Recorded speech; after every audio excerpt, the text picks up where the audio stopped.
Hey Tommy, as you know, Tesla has just recently announced that it is unveiling the long-awaited, as Elon calls it, cyber pickup truck in LA on the 21st. So in this video, we're going to tell you all we know about that truck, and more importantly, we're going to talk about the competition that Tesla has to beat in order to make a successful pickup truck. And specifically, we're going to talk about the Rivian, which we know a lot about, and we're going to talk about the electric trucks coming very soon from both Ford and GM. So what do you say we get started? Let's talk about the Rivian spec.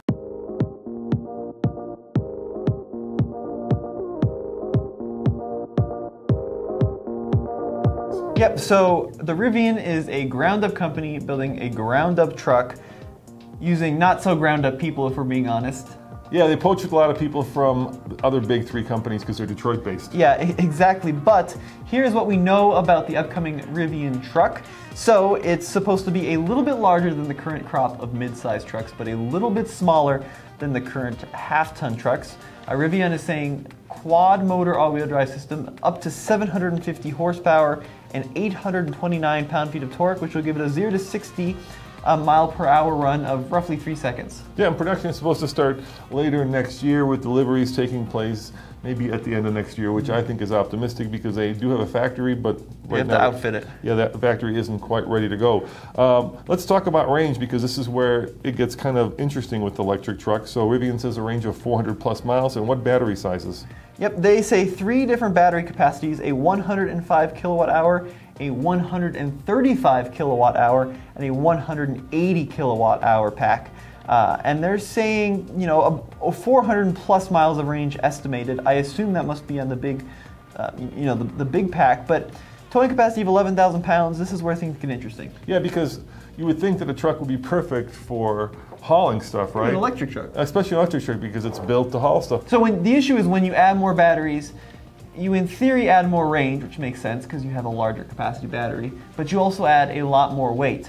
So rather than, you know, using the truck's capacity to haul around more lumber, more trailer, more everything, use the truck's capacity to haul around more battery, which essentially decreases the truck's effective payload. Yeah, and that's a conundrum that all truck engineers are faced with. Yeah. So even with the largest battery, you can potentially double the range of a current Tesla, right? The current Tesla Model X that we have, which we've towed with, has a 100 kilowatt hour battery. Right. And let's face it, its stated EPA range without towing is 325 miles, but when we try to tow with it across country, we could only get about 120 miles. So it cuts it down by 2/3. Yeah, it's a lot. So while you increase the battery size, you also then decrease the payload, which means you can't tow as much because your tongue weight becomes an issue, which also means you can't haul as much. And that's the biggest problem I think all these manufacturers are facing. And we've basically figured out when we were towing with our Tesla that it's not currently doable as a towing rig. Right, and the issue is so, for example, our Ram truck has a pretty crummy range as it is with it's got a tiny gas tank. Yeah, it's like towing, it's under 200 miles.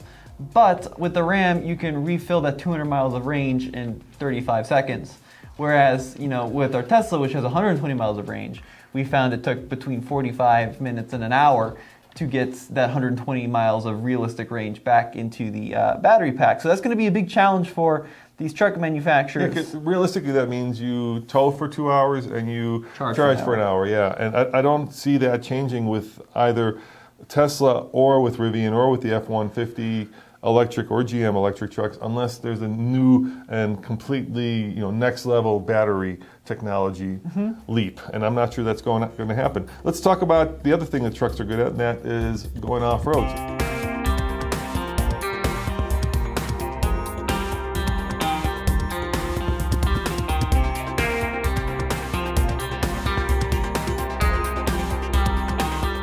What do we know about the Rivian? Yeah, so they're saying 14.1 inches of ground clearance. Which is great.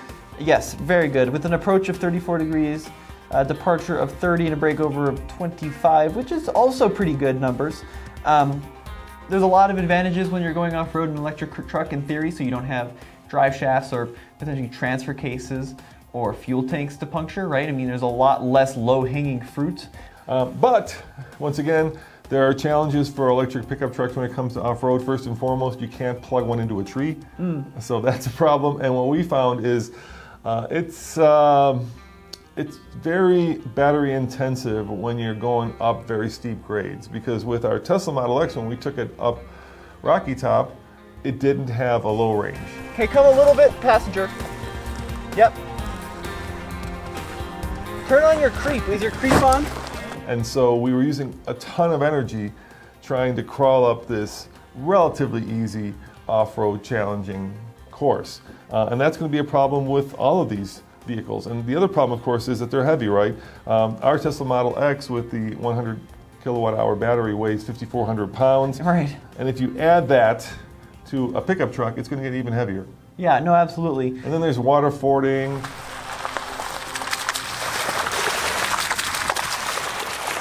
Then there's... I don't think there'll be as much of an issue. Then there's the issue that I was terrified of, and that is actually puncturing the battery by putting a very heavy vehicle down on a pointy rock. I think skid plates will take care of that as well. Okay. Real skid plates.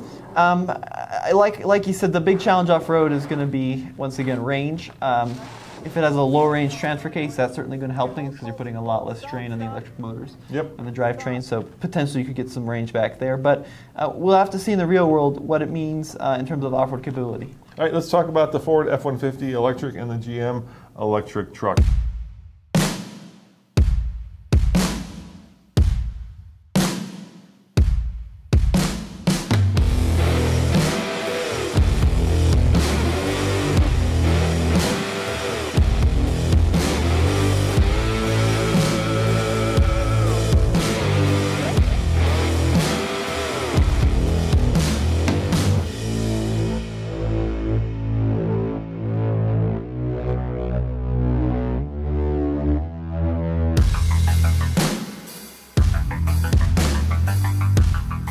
We know that Ford is coming up with an electric truck.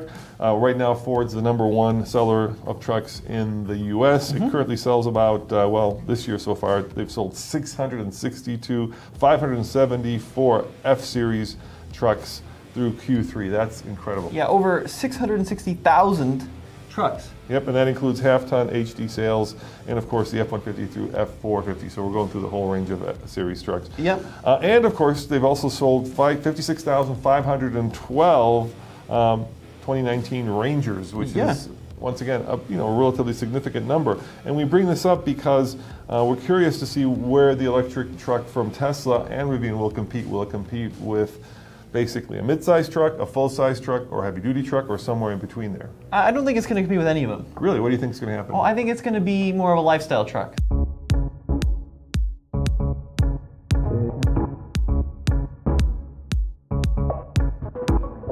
So it's going to be a truck that no longer competes with your good old-fashioned gasoline, full-size body-on-frame vehicles, but is actually going to compete with something more like a Range Rover, or a Lexus LX, or a Mercedes GLS. Wait, you're saying that the Tesla is going to compete basically with the Ridgeline, which is kind of that place where the Honda is at right now? No, I don't. If the Ridgeline was $100,000 and super luxurious, then it would for sure compete with it. But here's, I think, where we disagree on something. I don't actually think the Tesla truck needs to have crazy capacities and realistic towing standards, because I think it's going to be a lifestyle truck, and I think for the audience they're shooting for, that's going to be enough. So let's talk some hard numbers. The Ridgeline sells about 2,500 units a month, which isn't a lot. So if they're competing with that, then there isn't much of a market there. GM, which is currently the well, it depends, but for the most part, the #2 truck in this country. Year to date, they've sold 572,917 trucks. Then that includes Silverado CR half-tons and HD trucks. 2019 Colorado Canyon year to date sales are 123,120. And that's a big market, Tommy. Right. It's probably the biggest market in America. And if any of these companies, be it Rivian, be it Tesla, is going after only the lifestyle truck, I'm not sure that there's a lot of low-hanging fruit there to be gotten.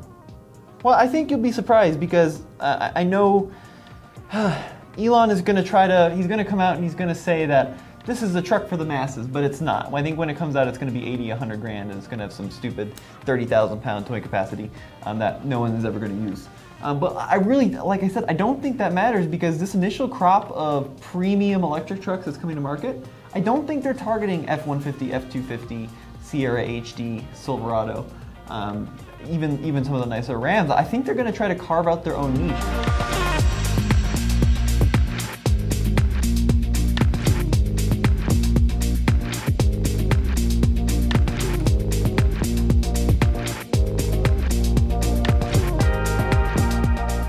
Part of that, I think, is because it's going to be very hard to convince you guys to give up your Cummins, at least in the next few years, for a set of batteries. I think it's more complicated than that. I think the problem is that trucks are tools. At least the reason we're selling so many vehicles is not because people are buying them as family trucksters, they're buying them because they use them as tools. They use them as work tools for either hauling or towing stuff. And once again, if you're looking for a truck where you throw your surfboard in the back and then, you know, the coolest kid in town going out to Malibu, then the Tesla will be fine. Right. But, you know, for all the guys out there who are using their truck to earn money, the electric truck isn't there, at least not in its current state. Yeah, so I agree.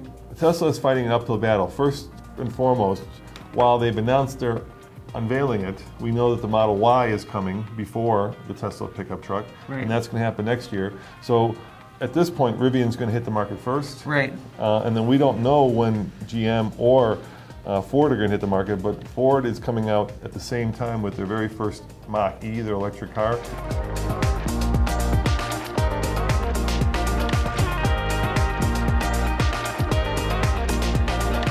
And it wouldn't take long for Ford to take that technology and convert it into a pickup truck. I mean, they've got the engineers, they've got the plants, the factories. And so I think while Tesla has done very well to compete in the car market, they're going to find it a much tougher go competing in the truck market. Let's talk about GM. GM is of course working on its own electric truck. So far they are investing $3 billion in Michigan factories to build the electric truck. This is serious numbers, Tommy. You're right. And while Tesla certainly has the buzz going on, the people, Tesla fanboys, that are buying them, at least from the kind of interaction we get, don't strike me as the kind of people who will necessarily need or want a pickup truck beyond the novelty of it. Now the interesting thing is that, you know, Ford has announced a $500 million investment in Rivian, right, which is a huge investment. GM, on the other hand, seems to kind of be taking it on their own. Yeah. You know, so we're going to see how that plays out for them. Is it going to be a better approach for Ford and Rivian to kind of work together and use this technology, or is it going to be in GM's best favor to be like, no, we're going to blaze our own path? So, you know, not too long from now, November 21st, we're going to know what Tesla has unveiled. The questions that I'm going to be asking when I watch is, what's the payload, what's the range, what's the battery size, and what does that mean in terms of actual work truck, not fun truck.